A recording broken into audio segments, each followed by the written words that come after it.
Welcome back to Is You Dumb? You Got to Be Dumb. I'm Rowdy, and right now, this newsroom's hotter than a frying pan at midday. Today's story?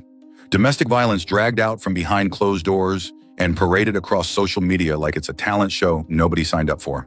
Used to be, folks kept their business private, handled their struggles in the home or with help. Now every heated argument, every threat, every moment of rage is broadcast live on platforms for all to see. Some people spilling their secrets, others recording confrontations like they're auditioning for a role in a tragedy. Social media doesn't just amplify drama, it fuels it.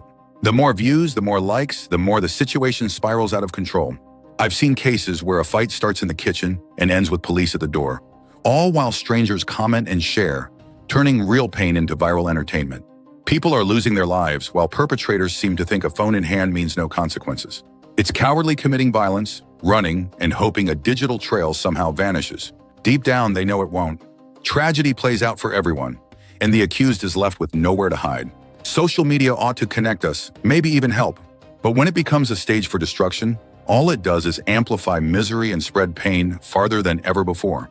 If you're facing hardship, reach out for help, not for likes. Don't let your worst moments become public spectacle. This is Rowdy reminding you, act with care, act with sense. Someone's life may depend on it.